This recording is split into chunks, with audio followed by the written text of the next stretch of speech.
Veteran soul queen Patti LaBelle has never been a shy performer. I'm on stage every, 3 days out of a week. I'm touring someplace. I do like an hour and a half or 2 hour show. I roll on the floor, I kick my shoes off, I cry, I laugh, I hug. Nor is she given to false modesty. I make sure people end up leaving, all thinking the same way, like peace, respect, and love.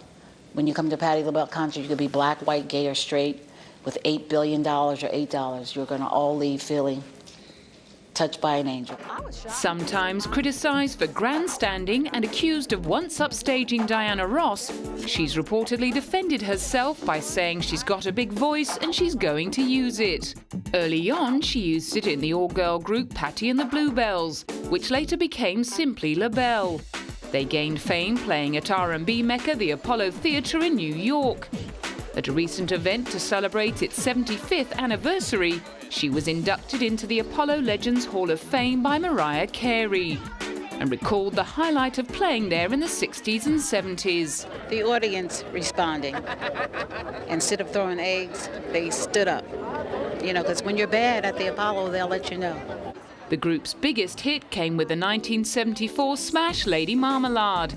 After leaving the group in the late 70s, Patti got her first taste of solo chart success with her 1984 single, If Only You Knew. She had several more hits before releasing her gold-selling Burnin album, which won her a Grammy Award for Best R&B Female Vocal Performance. She won another with her 1998 release, Live and One Night Only. More recently, she reunited with Nona Hendryx and Sarah Dash to release the first LaBelle album in 32 years. Appropriately titled Back Now, it featured traditional gospel anthems, as well as songs written by Nona. Nona contributes the best songs. She's the best songwriter I know.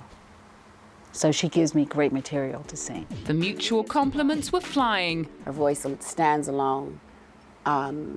And it's, I'd like to see Pat get more credit for the talent she has, but she gives us exactly what we need to make this LaBelle sound what it is. Although they hadn't worked together in 3 decades, it was just like old times. We're really tight. We fight.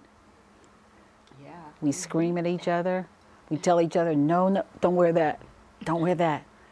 They talk to me that same way. We all talk to each other because I don't want them wearing something that I don't like for them. And getting the LaBelle show back out on the road turned out to be an emotional experience all round. The biggest surprise to me, and the best part, is when we did a show in New York at a bank before we did the Apollo. The same thing happened at the Apollo. That was our first show. The people stood for 20 minutes crying and clapping and just smiling and wouldn't stop.